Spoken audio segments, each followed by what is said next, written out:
Richard Bach. Juan Salvador Gaviota. Cuarta parte. Tras la desaparición de Juan Salvador Gaviota de las playas de la Bandada, durante algunos años ésta constituyó el más extraño grupo de pájaros que se haya visto. Muchos de ellos, incluso, habían comprendido el mensaje que él había transmitido, y era tan habitual ver una gaviota joven volando del revés y haciendo piruetas, como una anciana volando de forma tan ordenada como aburrida, por encima de los barcos pesqueros y en busca de un bocado de pan mojado.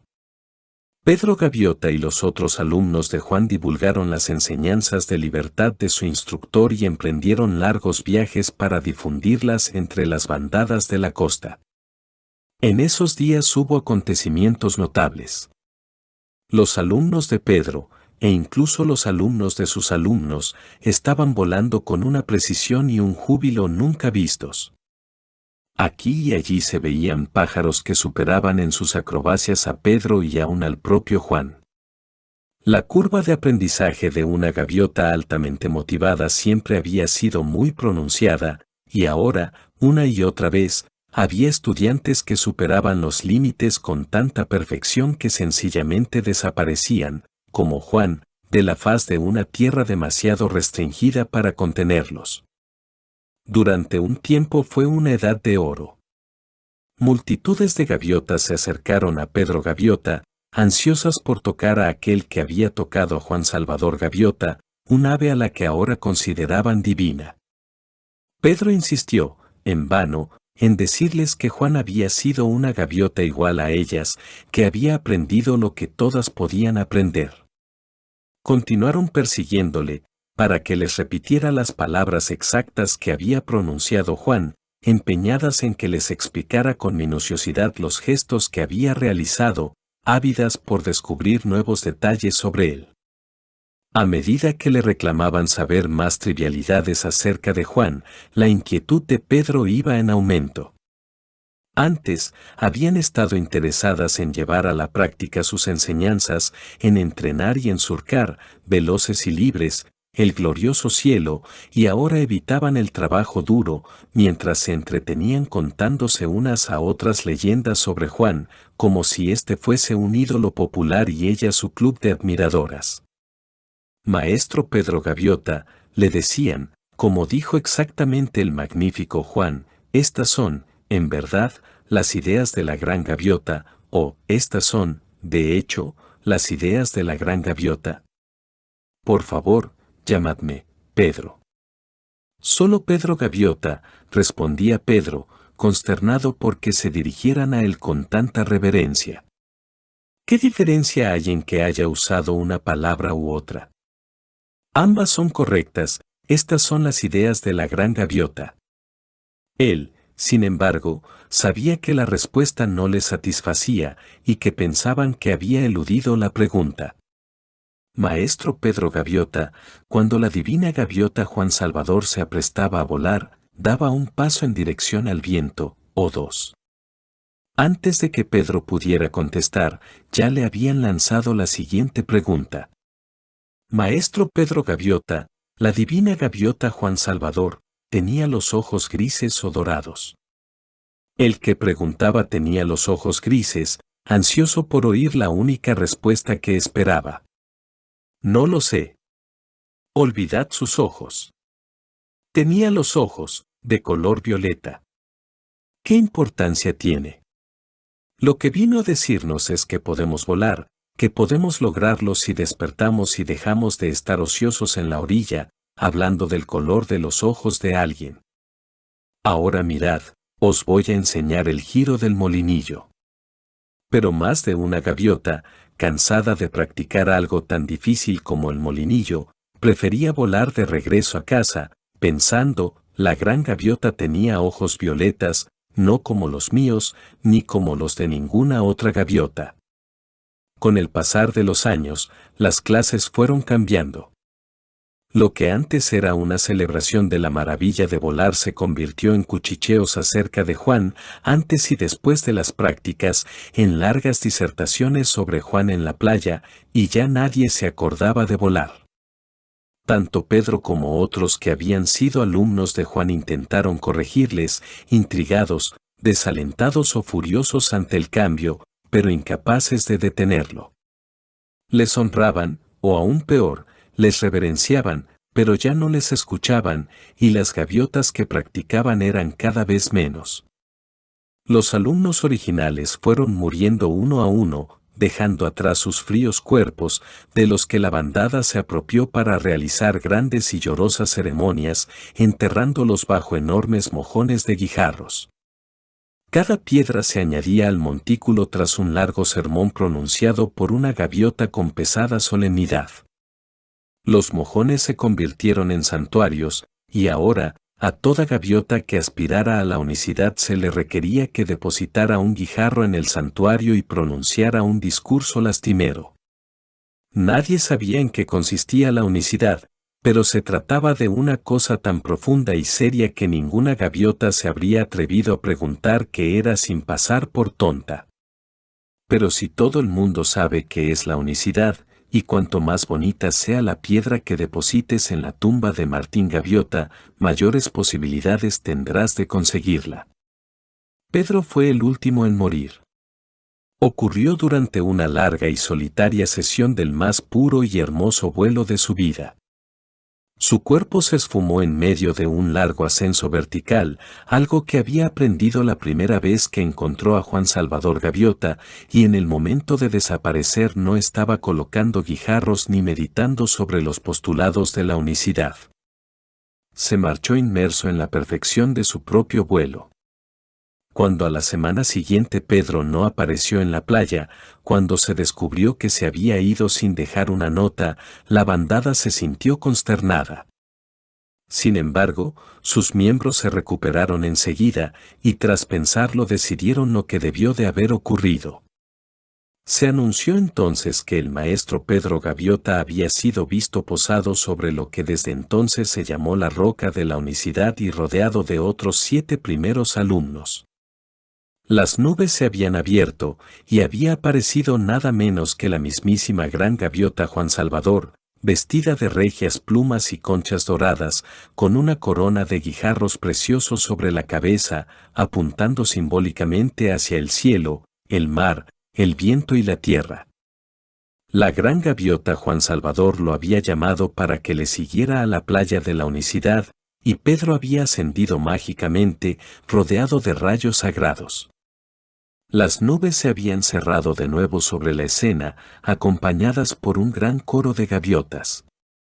Así, la pila de guijarros sobre la roca de la unicidad, dedicada a la sagrada memoria de Pedro Gaviota, se convirtió en la mayor montaña de guijarros de todas las costas del mundo. Muchas otras pilas similares se levantaron por todas partes, y cada martes por la tarde la bandada se plantaba ante una de ellas para oír hablar de los milagros de Juan Salvador Gaviota y sus divinos alumnos.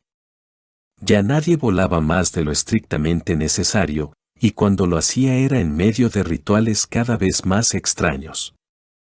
Como símbolo de su posición, las aves más ricas empezaron a llevar ramas en el pico, y cuanto más grandes y pesadas eran las ramas, mayor atención recibían del resto de la bandada. Cuanto más larga la rama, mejor volador se consideraba a su portador. Algunos integrantes de la Sociedad de las Gaviotas advirtieron que el hecho de que algunos congéneres llevaran ramas grandes y pesadas les convertía en un estorbo para el resto. Un guijarro liso devino el símbolo de las enseñanzas de Juan. Más tarde, cualquier piedra servía.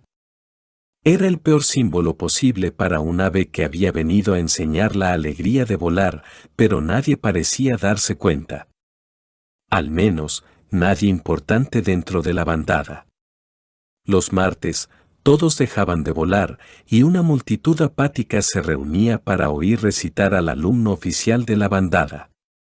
En pocos años, las recitaciones de enseñanza se volvieron más alambicadas y se endurecieron, tornándose un conjunto de dogmas graníticos. Oh Juan Gaviota, gran Gaviota uno, y, único, ten piedad de nosotros que somos menos que granos de arena. Y así durante horas y horas, todos los martes.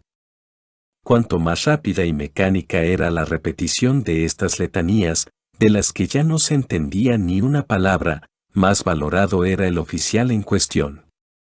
Unas pocas gaviotas insolentes murmuraron que de todos modos el sonido no significaba nada, pese a que a veces parecía distinguirse alguna palabra. A lo largo de toda la costa se veían imágenes de Juan dibujadas a picotazos en la arena, con dos tristes conchas violáceas en lugar de ojos. Adornaban los santuarios hechos de guijarros en los que se rendía un culto aún más pesado e inerte que las piedras que los simbolizaban. En menos de 200 años, ya no quedaba prácticamente ninguna de las enseñanzas de Juan, reemplazadas en la práctica diaria por la escueta enunciación de su condición de santo y más allá de la aspiración de las gaviotas comunes, menos que granos de arena.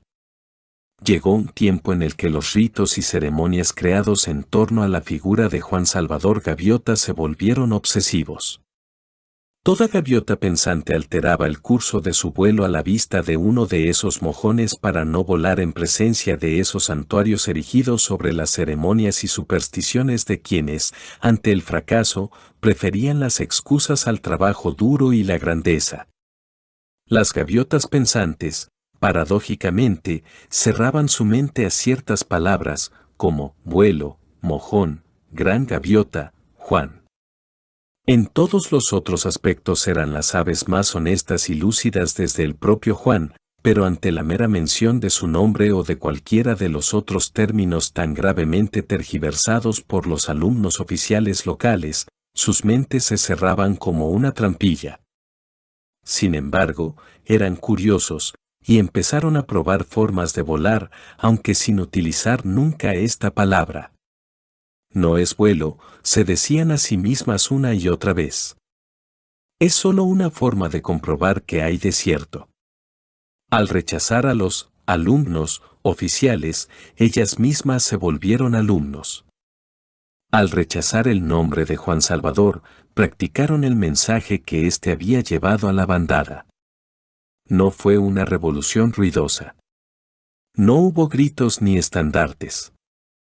Pero individuos como Antonio Gaviota, por ejemplo, a quien aún no le habían salido las plumas propias de los adultos, empezaron a hacer preguntas. Fíjate, le dijo Antonio a su alumno oficial local. Los alumnos que vienen a escucharte todos los martes lo hacen por 3 razones, ¿no? Porque piensan que están aprendiendo algo. Porque creen que poner otro guijarro en el mojón los hará santos, o porque todos esperan que lo hagan, ¿verdad? ¿Y tú no tienes nada que aprender, mi pichón? No. Hay algo que aprender, pero no sé qué es. 1.000.000 de guijarros no pueden hacerme santo si no me lo merezco, y no me importa lo que las otras gaviotas piensen de mí. ¿Y cuál es tu respuesta, pichón? El alumno oficial local parecía algo alterado por la herejía de Antonio. ¿Cómo llamas al milagro de la vida? La gran gaviota Juan Salvador, bendito sea su nombre, dijo que volar. La vida no es un milagro, oficial, lo interrumpió Antonio, es un aburrimiento. Tu gran gaviota Juan es un mito que alguien pergeñó hace mucho tiempo, un cuento de hadas en el que los débiles creen porque no tienen el coraje de ver el mundo tal como es. Imagínate, una gaviota que puede volar a 300 kilómetros por hora. Lo he intentado, pero lo más rápido que he conseguido ir es a unos 80 kilómetros, bajando en picado y prácticamente fuera de control. Existen leyes sobre el vuelo que no se pueden violar, y si no lo crees, pruébalo por ti mismo. ¿Realmente crees que tu gran Juan Salvador llegó a volar a 300 kilómetros por hora? Y aún más rápido, dijo el oficial, con fe ciega. Y enseñó a otros a hacerlo. Eso dice el cuento. Pero cuando me enseñes que puedes volar a esa velocidad, oficial, empezaré a prestarte atención. Ahí estaba la clave, y Antonio Gaviota lo supo apenas hubo pronunciado esas palabras.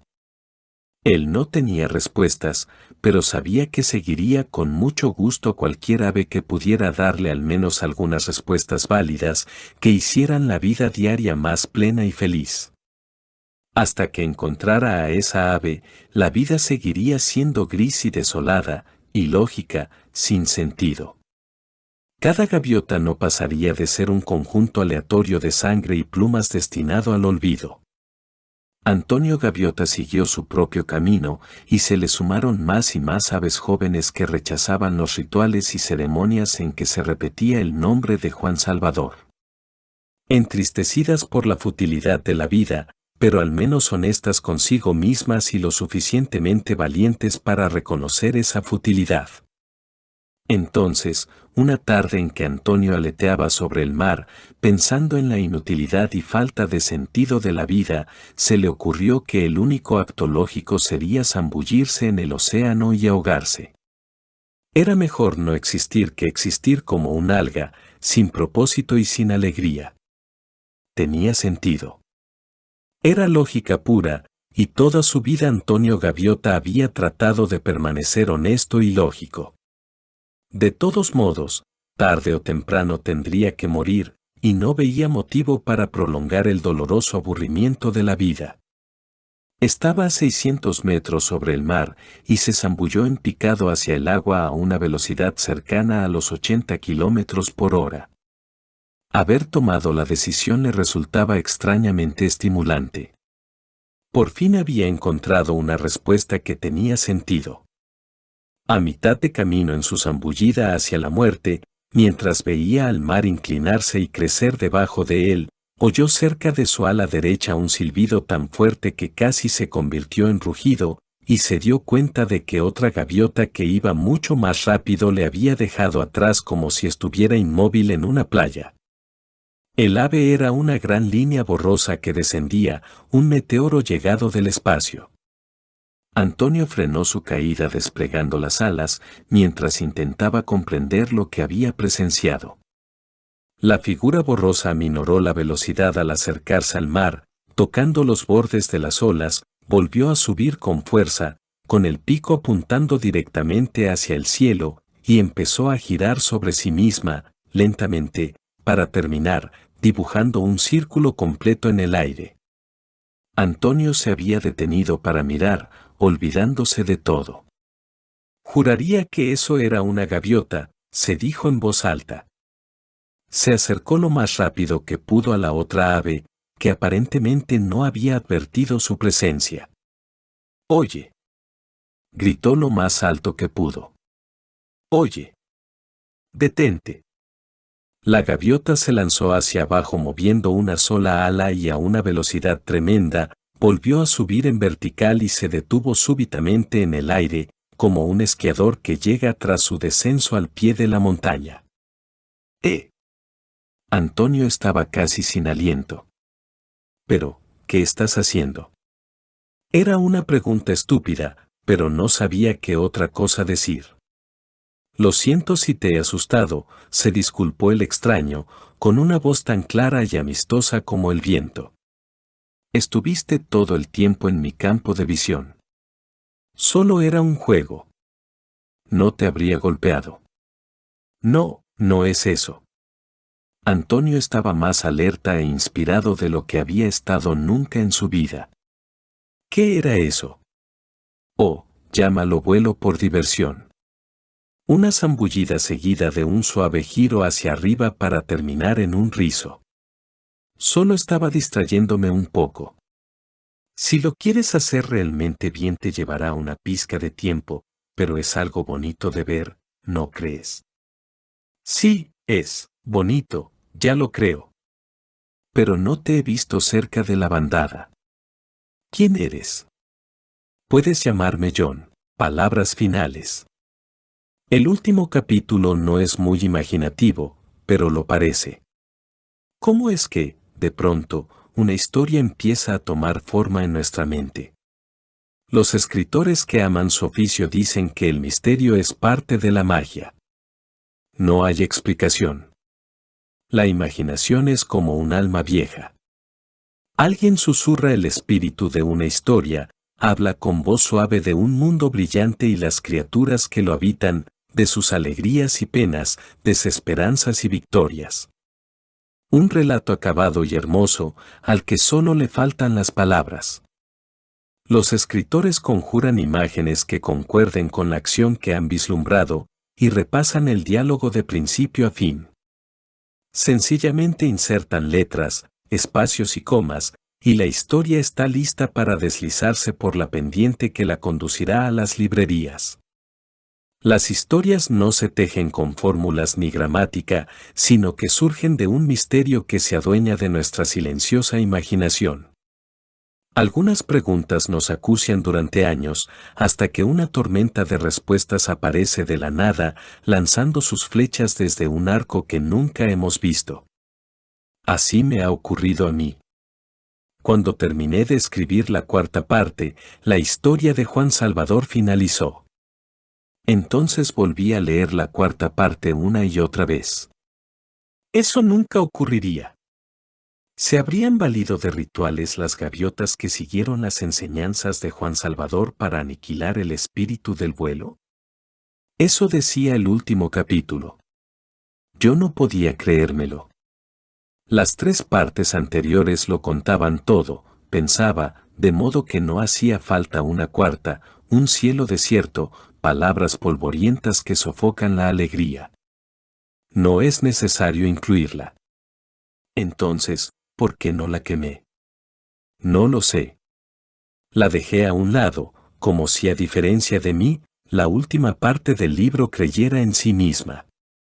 Porque sabía lo que yo me negaba a ver, la fuerza de quienes imponen reglas y ritos mataría lentamente nuestra libertad de vivir como elegimos vivir. Durante años quedó olvidada. Medio siglo. Sabrina encontró la historia hace un tiempo, unos papeles viejos y amarillentos, bajo una pila de documentos inservibles. ¿Te acuerdas de esto? ¿Sí me acuerdo de qué? Respondí. No. Leí algunos párrafos. Oh, creo que sí que recuerdo algo. Esto era. Léelo, me dijo con una sonrisa. Estaba claro que el hallazgo del viejo texto la había conmovido. Las letras del manuscrito estaban borrosas. El lenguaje era un eco del mío, pero reflejaba el que yo era entonces. No se trataba de mi escritura, sino de la suya, la del chico que fui. El texto llegó a su fin, dejándome colmado de sus advertencias y su esperanza. Yo sabía lo que estaba haciendo, me decía. Vuestro siglo XXI, con su autoridad y sus ritos, está programado para estrangular la libertad. ¿No lo ves? Está diseñado para hacer que el mundo sea seguro, no libre. Había vivido su historia, su última oportunidad. Mi tiempo ha acabado. El tuyo todavía no. Pensé nuevamente en su voz, en el último capítulo. ¿Estamos nosotras, las gaviotas, contemplando el fin de la libertad en nuestro mundo?